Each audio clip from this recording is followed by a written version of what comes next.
A racist police officer pulls over a black man for no reason. After he arrests the man, he realizes that he has just arrested the mayor of the city. Marcus Jones tapped his fingers rhythmically on the steering wheel. It had been a long day at City Hall, filled with back-to-back meetings and pressing decisions.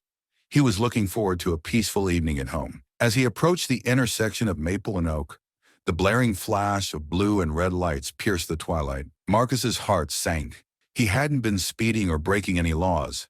His first instinct was to pull over safely and check his rearview mirror, where he saw the police cruiser parked behind him. He eased his car to the side of the road, the gravel crunching softly beneath his tires. The cruiser's engine hummed as the officer inside prepared to exit. Marcus took a deep breath, his fingers gripping the steering wheel a little tighter. The officer, a burly man in his mid-30s, stepped out of the car and approached with a determined stride. His uniform was impeccably pressed, and his badge glinted in the fading light. Marcus rolled down his window as the officer reached his vehicle. "Good evening, officer," Marcus said, his voice steady. "Evening," the officer replied curtly, leaning slightly into the window. "Do you know why I pulled you over?" Marcus furrowed his brow. "I haven't done anything wrong." The officer's eyes narrowed as he peered into the car, his tone sharp and dismissive. "Well, I'm going to need to see your license and registration." Marcus handed over the documents, trying to keep his composure. "Is there a specific reason you stopped me?" The officer took the documents, scrutinizing them with an air of suspicion. "I noticed you were driving a bit too close to the center line. I'm just making sure that everything's in order." Marcus glanced at the empty streets around them, feeling a rising sense of unease. "I don't recall crossing the center line. I've been driving this route for years without incident." The officer didn't respond immediately. Instead, he tapped the documents against his palm and studied Marcus with a steely gaze. "Where are you headed?" "Home," Marcus replied. "It's been a long day. I just want to get back." The officer's demeanor hardened. "You seem a bit too relaxed for someone who's been driving a bit too close to the center line." Marcus raised an eyebrow. Confusion etched on his face. "I'm just trying to comply with your request. I'm not sure why this is becoming such an issue." Without warning, the officer's tone grew more accusatory. "Well, let's see if there's anything else we should be concerned about. Step out of the vehicle." Marcus's heart raced. "Is that really necessary?" "I haven't broken any laws." The officer's expression remained stern. "It's a standard procedure. Just step out." Reluctantly, Marcus unbuckled his seatbelt and stepped out of the car. The officer began to search the vehicle, his movements methodical but laden with a palpable sense of hostility. Marcus watched from the curb, feeling a mix of frustration and apprehension. "I assure you there's nothing illegal in the car." The officer continued his search, muttering under his breath. "We'll see about that." Minutes ticked by as the officer rummaged through the car. Marcus noticed a couple of passing pedestrians casting curious glances their way, their expressions shifting from curiosity to concern. Eventually, the officer straightened up and faced Marcus, a smirk playing on his lips. "Well, everything seems to be in order, but I still don't like the way you're handling this." Marcus tried to keep his voice calm. "I don't understand what's happening here. Can I please go now?" The officer ignored the question. "You're not going anywhere until I'm satisfied. I'm going to need to run a check on your records." Marcus felt a knot of anxiety tighten in his stomach. "I'm not sure why this is happening. I haven't done anything wrong." The officer's gaze was unwavering. "Just sit tight. I'll be back with your results." As the officer returned to his cruiser, Marcus stood by the roadside, his mind racing. He glanced at his watch, noting the time. He was already running late. What should have been a routine drive home had turned into an unsettling encounter, leaving him with a growing sense of unease. As the officer made his way back, Marcus took a deep breath and tried to calm his racing thoughts. The night was settling in around them, and the quiet of Cedarville seemed to contrast sharply with the tension that had suddenly erupted. Marcus stood on the side of the road, the chill of the evening air seeping through his coat. The officer's cruiser was parked with its lights still flashing, casting a pulsing blue glow over the quiet street. Marcus shifted his weight from one foot to the other, trying to keep his anxiety in check. The officer, Reynolds, was seated in his car, his face illuminated by the dashboard lights as he spoke into the radio. The minutes ticked by slowly, and Marcus's frustration grew. He glanced around, noting the few passers-by who had stopped to watch the scene unfold. Their expressions were a mix of curiosity and concern, but none ventured close. After what felt like an eternity, Reynolds emerged from his cruiser and walked back towards Marcus, holding a clipboard. His face was set in a tight frown, and his eyes bore into Marcus with an unsettling intensity. "All right," Reynolds said, flipping through the papers on the clipboard. "I'm going to need to check your trunk." Marcus's patience was wearing thin. "I've already told you there's nothing illegal in the car. This feels excessive." Reynolds' eyes narrowed. "It's standard procedure. Now open the trunk." Reluctantly, Marcus unlocked the trunk and lifted it open. Inside were a few bags of groceries and a gym bag. Nothing out of the ordinary. Reynolds peered inside, his scrutiny giving way to a palpable sense of suspicion. "Anything else in here I should know about?" Reynolds asked, his tone dripping with condescension. Marcus sighed. "No, just groceries and personal items. Can I please go home now?" Instead of responding, Reynolds continued to inspect the trunk with an air of superiority. He seemed to take his time, as if searching for something to justify the stop. Marcus watched, growing increasingly frustrated as Reynolds' behavior became more intrusive. "Look, this has gone on long enough," Marcus said, his voice rising.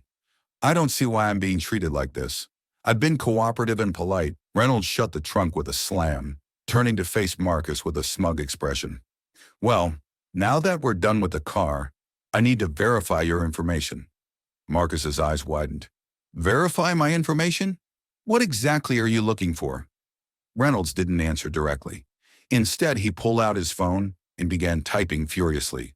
The air between them crackled with tension, and Marcus felt a knot of dread settle in his stomach. A few minutes later, Reynolds looked up from his phone, his expression unreadable. "I'm going to issue you a citation." "A citation for what?" Marcus asked, incredulity evident in his voice. "I haven't broken any laws." "Your record check came back with some discrepancies," Reynolds said, his voice devoid of sympathy. "It's just a precaution." Marcus tried to remain calm, but his frustration was palpable. "Discrepancies? I've given you all the correct information. I don't understand why this is happening." Reynolds ignored Marcus's protests and began filling out a citation. The process seemed to drag on, each minute stretching longer than the last. Marcus felt a mix of anger and helplessness as he watched Reynolds work with a deliberate slowness. Finally, Reynolds handed Marcus the citation, his demeanor still stern. "You need to sign this." Marcus glanced at the paper, his eyes scanning the illegible scrawl of legal jargon. "I don't agree with this, but fine. I'll sign it." As Marcus signed the citation, Reynolds' expression remained unyielding. "You'll receive a court date in the mail. Until then, you're free to go." Marcus took a deep breath and tried to calm himself. "Thank you. I hope this issue can be resolved quickly." Reynolds didn't respond, turning on his heel and heading back to his cruiser. Marcus watched him go, feeling a heavy weight of injustice settle over him. He climbed back into his car, the evening's chill sinking into his bones. As he drove away, Marcus glanced at the citation in his hands, a mixture of anger and resignation bubbling within him. The peaceful evening he had anticipated was replaced by an unsettling encounter that left him questioning the fairness of the system he had always trusted. The drive to the Cedarville Police Precinct felt interminable. Marcus's mind raced with a jumble of thoughts, his frustration mounting with each passing minute. The streetlights flickered overhead, casting fleeting shadows that danced across his windshield. When he finally arrived at the precinct, he was met with the harsh glow of fluorescent lights and the bustling activity of the police officers inside. Marcus, still handcuffed, was led through the entrance by Officer Reynolds, whose stern expression hadn't softened since the traffic stop. Inside the precinct, the atmosphere was a stark contrast to the quiet street. The clamor of phones ringing, the murmur of conversations, and the clatter of keyboards filled the space. Marcus's heart pounded as he was escorted past the reception desk and into the booking area. "Why am I being treated like this?" Marcus asked, his voice strained. Reynolds didn't respond, instead directing Marcus to a metal bench near the booking counter. Marcus sat down, his hands still restrained behind his back. He glanced around at the busy officers and clerks, trying to ignore the stares of curiosity and occasional frowns from the staff. A female officer approached, her face a mask of professionalism. "What's the charge?" Reynolds glanced at Marcus. "Suspicion of illegal activity. We're just processing him for now." The officer's eyebrows furrowed. "Oh, illegal activity? For what?" "Discrepancies on his record," Reynolds said, his tone dismissive. The booking officer looked at Marcus, her eyes softening with a hint of sympathy. "Name?" Marcus Jones, he replied. I'm the mayor of Cedarville. The booking officer paused, her expression shifting from professional to surprised. You're the mayor? Marcus nodded, his frustration evident. Yes, I don't see how that changes anything, but I need to know why I'm being detained. The booking officer turned to Reynolds, confusion and concern evident in her gaze. Why wasn't this information verified before bringing him in? Reynolds' face hardened. It was just a routine stop. We had to follow procedure. The booking officer sighed, clearly uncomfortable with the situation.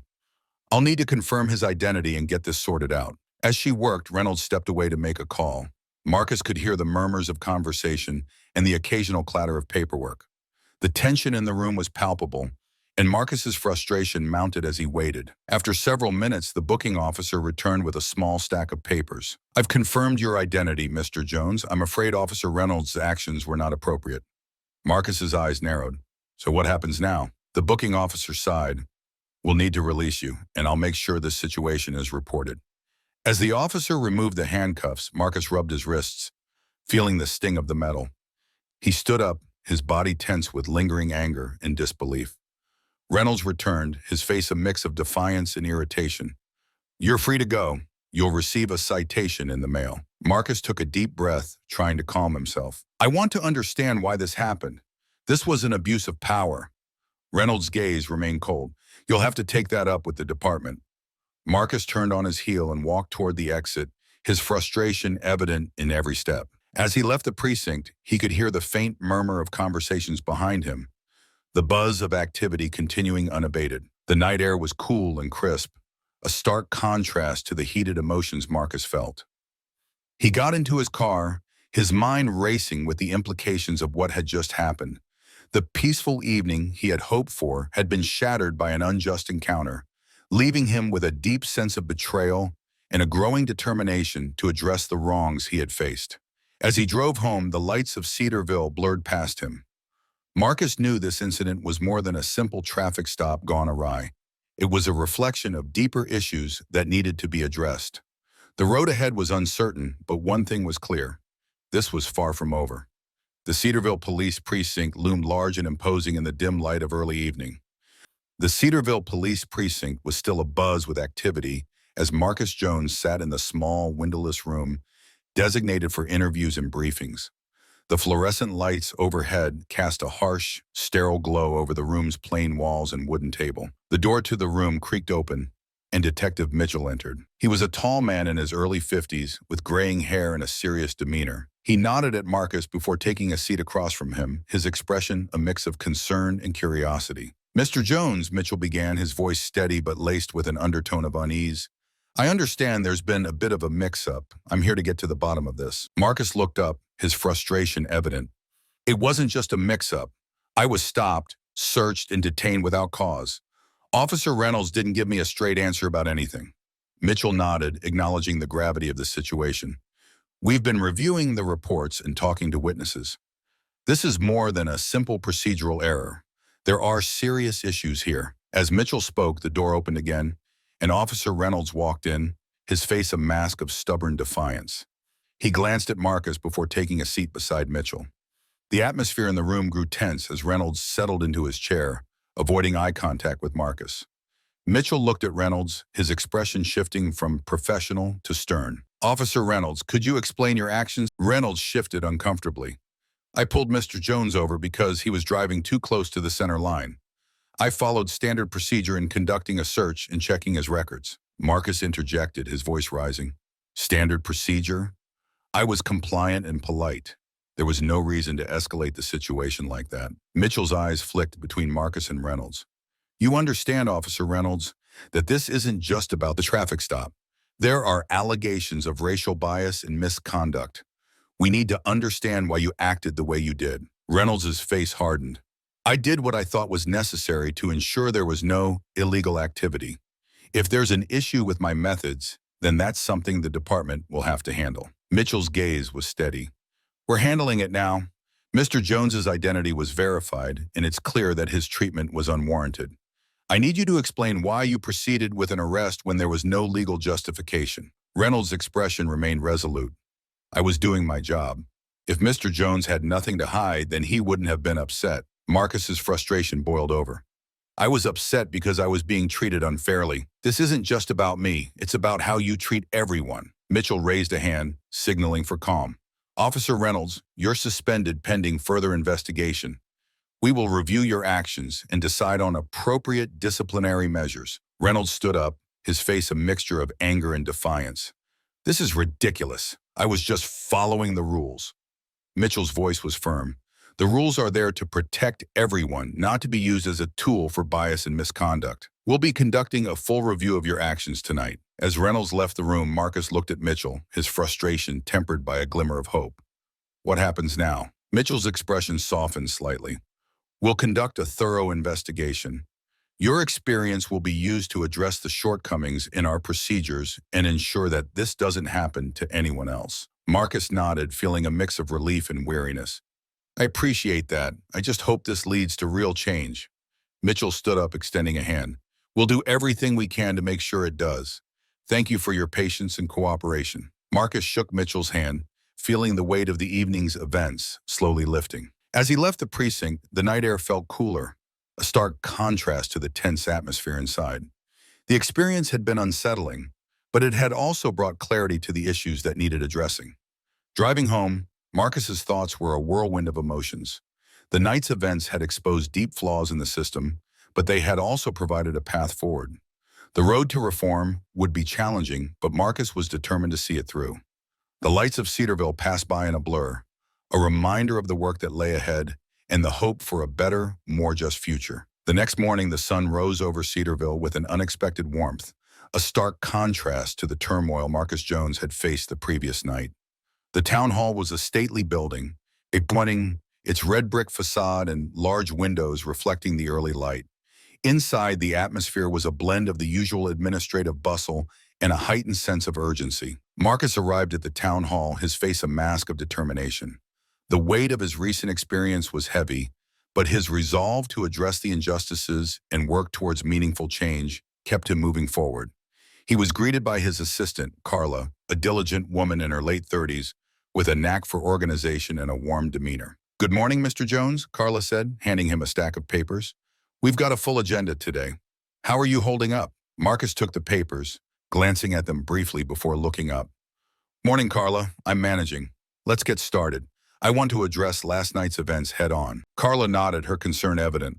I've arranged a meeting with the police chief and the city council members. They're expecting you. Marcus walked into his office, a spacious room filled with light and neatly organized furniture.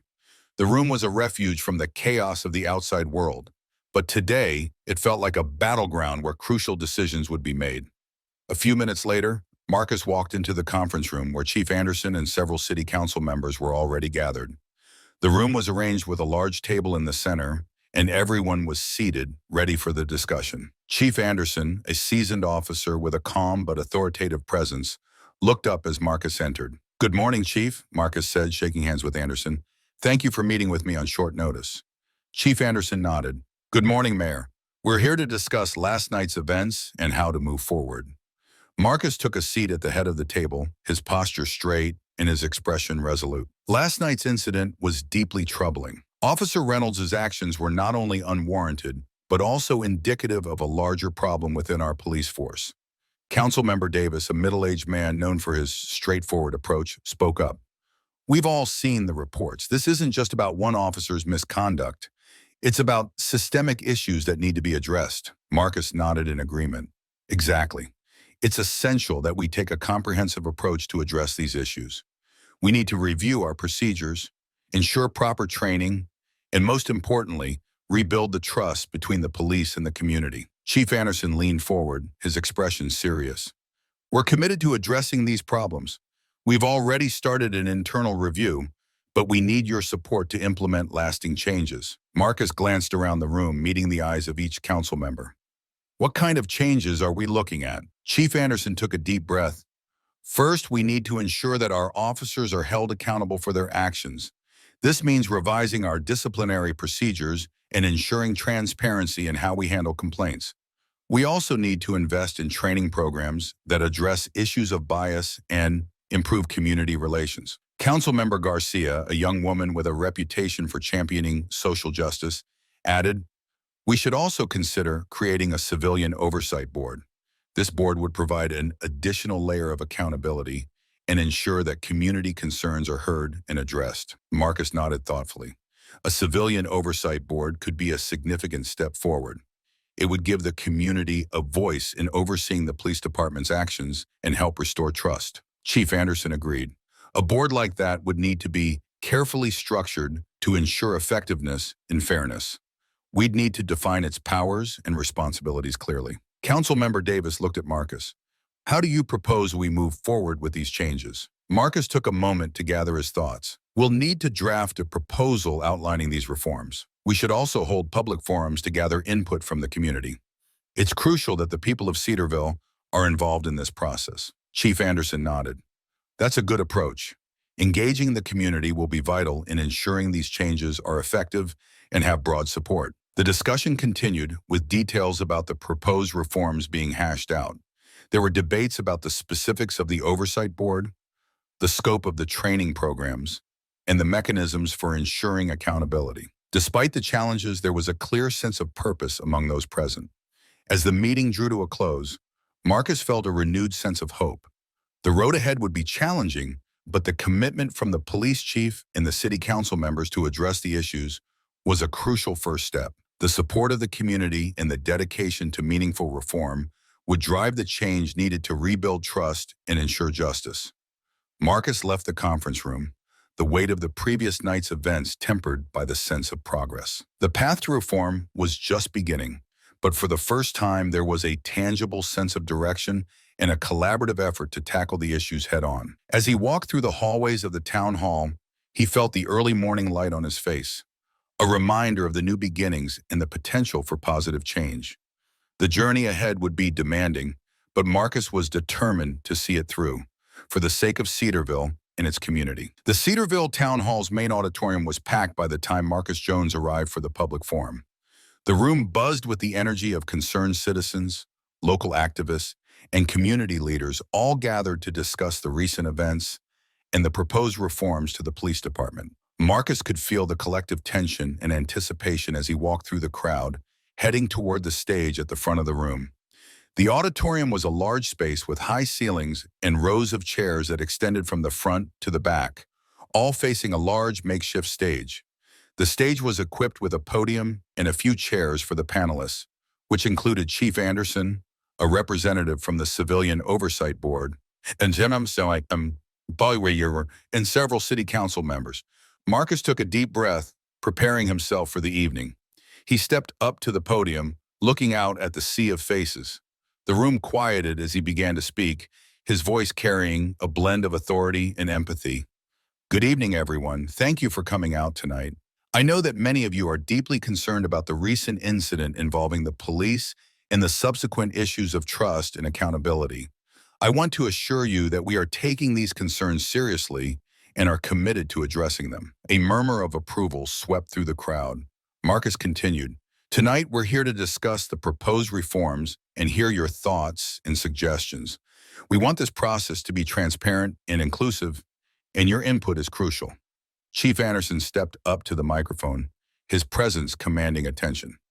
"We've outlined several key areas for reform, including changes to our disciplinary procedures, enhancements to officer training, and the creation of a civilian oversight board. Our goal is to ensure that such incidents are addressed appropriately and that we rebuild the trust between the police and the community." The crowd was a mix of curious, hopeful, and skeptical faces. After Chief Anderson finished, the floor was open for public comment.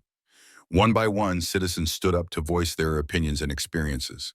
The diverse range of voices reflected the community's deep investment in the issue. A young woman named Lisa, known for her activism, took the microphone first. "I've seen how biased practices have impacted our community.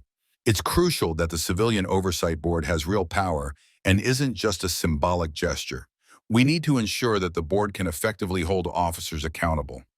Marcus nodded, acknowledging her concerns. "Thank you, Lisa. We're aware of the importance of making sure that the Oversight Board has meaningful authority. We're working on defining its powers to ensure it can make a real impact." A middle-aged man named Tom, who had been a resident of Cedarville for decades, spoke next. I've lived in this town my whole life, and this is the first time I've seen the police and the community come together like this. It's a step in the right direction, but we need to make sure that the reforms are implemented effectively and that they address the root causes of these issues. Marcus addressed Tom's comment. I appreciate your perspective. Implementation is key, and we're committed to following through on these reforms with accountability and diligence. Throughout the evening, various members of the community expressed their views, ranging from support to criticism. The dialogue was candid and passionate, reflecting the deep-seated issues and the hope for genuine change. As the forum progressed, Marcus was struck by the recurring themes in the comments: the need for transparency, accountability, and meaningful community engagement. The public's engagement was a powerful reminder of the collective desire for reform and justice.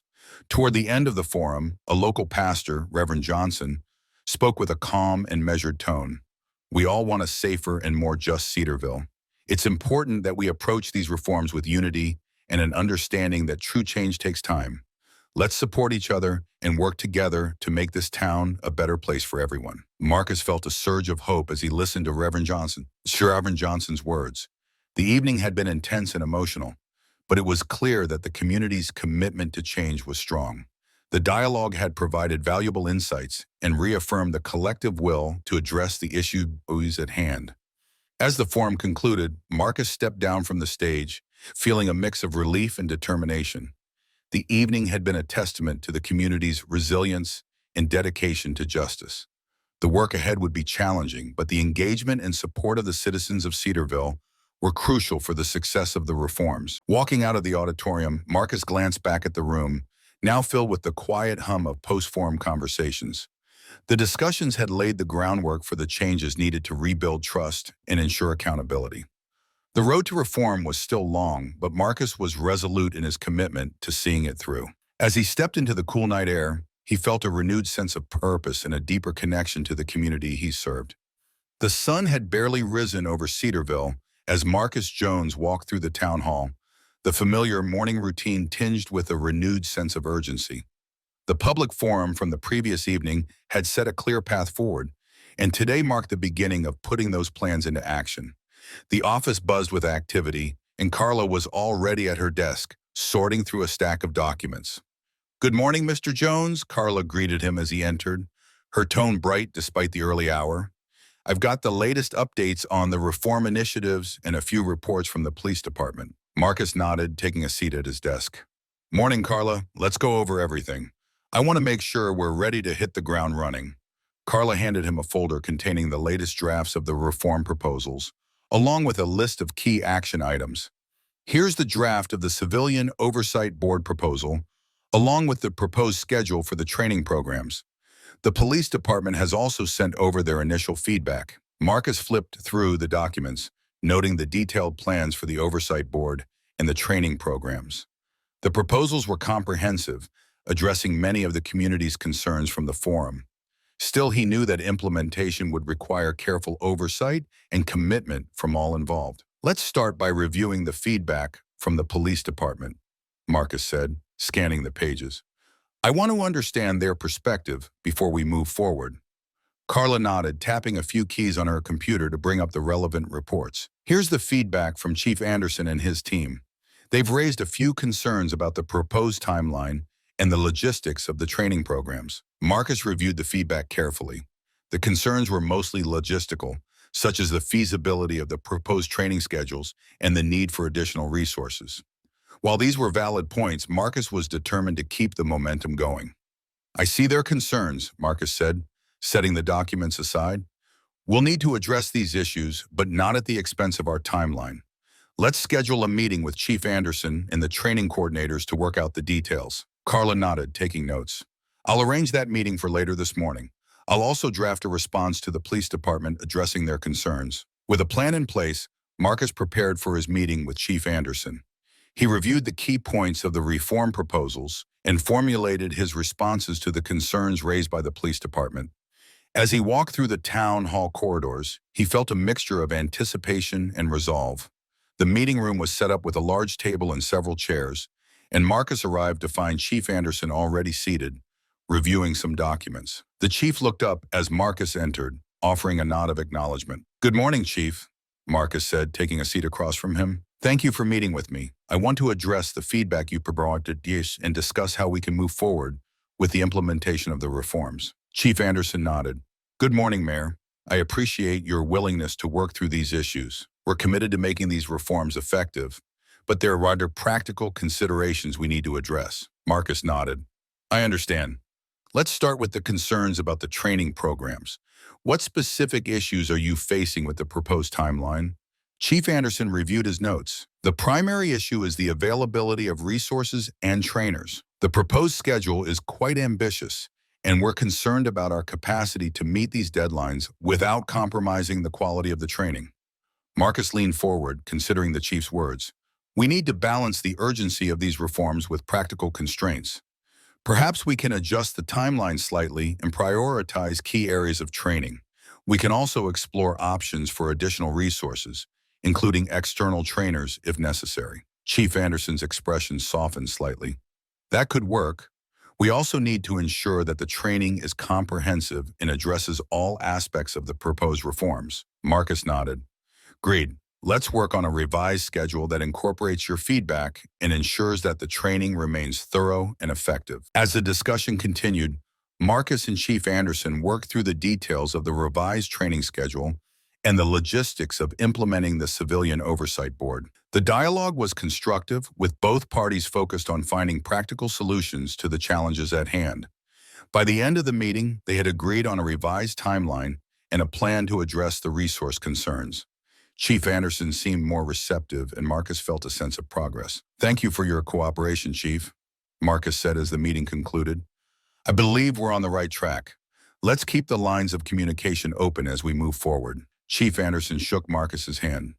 I appreciate your understanding. We're committed to making these reforms work, and will do everything we can to support the process. As Marcus left the meeting, he felt a renewed sense of determination. The road ahead was still challenging, but the collaborative effort to address the issues and implement the reforms was a positive step forward. Walking back to his office, Marcus passed by the bustling activity of the town hall, a reminder of the community's engagement and support. The work of reform was just beginning, but the progress made in the meeting and the commitment from both the police department and the community were promising signs. Marcus sat down at his desk, the updated documents and action items spread out before him. The journey of reform was far from over, but with each step, Cedarville was moving closer to a future marked by greater accountability and trust. The challenges were significant, but the path forward was clear, and Marcus was determined to see it through for the benefit of the entire community. The Cedarville Police Department's training facility was buzzing with activity as officers gathered for the day's session. It was an unusually crisp August morning, and the early sunlight streamed through the windows, casting a bright glow over the room. The training facility was equipped with a mix of classrooms and practical exercise areas, all designed to handle various aspects of law enforcement training. Marcus Jones arrived at the facility, accompanied by Carla and a few of his staff members. Today was a significant day, the beginning of a new comprehensive training program designed to address the issues highlighted by the recent reforms. Marcus was eager to see the changes in action and to ensure that the training met the community's expectations. Inside the main training room, Chief Anderson was already at the front, preparing for the session. The room was arranged with rows of chairs facing a large presentation screen. Officers were seated, chatting quietly as they waited for the session to begin. The air was filled with a mixture of anticipation and curiosity. Marcus walked to the front of the room, where Chief Anderson greeted him with a nod. Good morning, Mayor. We're ready to get started. Thank you for joining us today. Marcus smiled, feeling a mix of excitement and nervousness. Good morning, Chief. I appreciate the opportunity to observe the training. I'm looking forward to seeing how these new programs are implemented. As the session began, Chief Anderson introduced the day's agenda. Today's training will focus on bias awareness, community engagement, and revised disciplinary procedures. We have several guest instructors joining us to cover these topics comprehensively. The first session was led by Dr. Elena Martinez, a renowned expert in bias training. She began with an engaging presentation on the impact of unconscious bias and its effects on policing. The room was attentive, and the officers listened carefully as Dr. Martinez outlined practical strategies for recognizing and addressing biases in their daily interactions. Marcus observed the officers' reactions closely. Some seemed engaged and thoughtful, while others appeared skeptical. The content was challenging, but Marcus hoped it would provoke meaningful reflection and change. After Dr. Martinez's session, there was a break for refreshments. Marcus took the opportunity to speak with a few officers, trying to gauge their impressions of the training so far. Officer Collins, a middle-aged veteran with a gruff exterior, spoke candidly. "It's good to see some new perspectives being brought in. We've been doing things a certain way for a long time, so it's definitely an adjustment." Marcus nodded, understanding the challenges of change. "I appreciate your openness. These reforms are meant to improve our practices and rebuild trust. Your feedback is valuable in making sure we're heading in the right direction." The next session focused on community engagement, led by a local activist, Maya Johnson. She shared her experiences and insights on effective communication between law enforcement and the community. The session included role-playing exercises where officers practice handling various scenarios, emphasizing empathy and active listening. The officers seemed more engaged during Maya's session, participating actively in the role plays and asking questions. Marcus noticed a shift in the room's energy, a positive sign that the training was resonating with the participants. As the day progressed, the final session addressed the revised disciplinary procedures. A legal expert, Thomas Reed, explained the new procedures for handling complaints and ensuring accountability. The session included detailed examples of how the new procedures would be applied and what officers could expect in terms of oversight and consequences. By the end of the day, Marcus felt a sense of cautious optimism. The training had been intense and thought-provoking, but it had also sparked meaningful discussions and reflections among the officers. As the session wrapped up, Marcus approached Chief Anderson. "Chief, how do you feel the training went?" Marcus asked. Chief Anderson looked thoughtful. "Overall, I think it was productive. There's a lot of new information for the officers to digest, but the sessions were well received. We'll need to follow up with additional training and support to ensure these concepts are fully integrated into our daily practices." Marcus nodded in agreement. "I'm glad to hear that. It's important that we keep the momentum going and continue to provide support as the officers adjust to these changes." As the officers filed out of the training room, Marcus took a moment to reflect. The training day had been a significant step forward, but it was just the beginning of a larger process. The commitment to reform would need to be sustained through ongoing training, community involvement, and consistent oversight. Marcus walked out of the facility, the crisp air feeling refreshing against his skin. The day's events had shown that while change was challenging, it was also possible and necessary. As he drove away from the training facility, he felt a renewed sense of determination. The road to reform was long and fraught with obstacles, but the progress made that day was a crucial part of building a better future for Cedarville. Marcus was committed to seeing the process through, ensuring that the training and reforms would lead to a more accountable and community-focused police department. As the sun began to set over Cedarville, Marcus reflected on the day's achievements and the work still ahead. The journey of reform was ongoing, but with each step, the town was moving closer to a more just and equitable future. The days following the implementation of the new police training program were filled with anticipation and cautious optimism. Cedarville's community, having actively participated in the discussions and reforms, was eagerly watching to see the tangible outcomes of the changes. Marcus Jones felt the weight of responsibility as he prepared for the evening's town hall meeting, where he would provide an update on the progress and address any concerns from the public. The town hall was once again filled with residents, their faces reflecting a mix of hope and skepticism. The large room was arranged with rows of chairs facing a stage, where a panel of officials, including Marcus, Chief Anderson, and several city council members, was ready to address the community. The atmosphere was charged with a sense of urgency as the citizens awaited concrete evidence of the reforms taking effect. Marcus took his place at the podium, glancing around the room. He saw familiar faces from previous meetings and new ones, their expressions a blend of anticipation and wariness. As he began to speak, his voice carried the weight of the community's expectations. "Good evening, Cedarville. Thank you for joining us tonight. We're here to provide an update on the recent reforms and to hear your thoughts on the changes that have been made. Your involvement has been crucial in this process, and we want to ensure that we're moving in the right direction." Chief Anderson stood up next to Marcus, ready to share updates on the police department's progress. "Over the past few weeks, We've implemented new training programs focused on bias awareness, community engagement, and updated disciplinary procedures. We're committed to ensuring these reforms lead to meaningful change. The room was quiet as Chief Anderson spoke, the audience attentive and serious. After his brief update, the floor was open for public comments.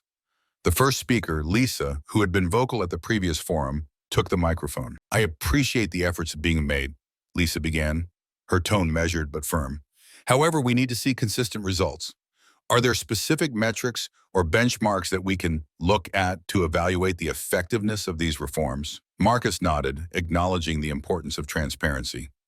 "Yes, Lisa, we're working on establishing clear metrics to evaluate the success of the training programs and the overall impact of the reforms. We plan to release regular reports to keep the community informed about our progress."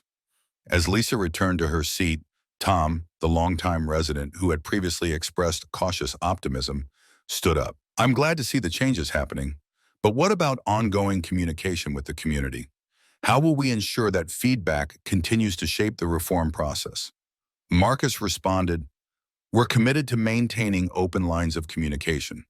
We'll continue to hold regular town hall meetings and provide updates through various channels.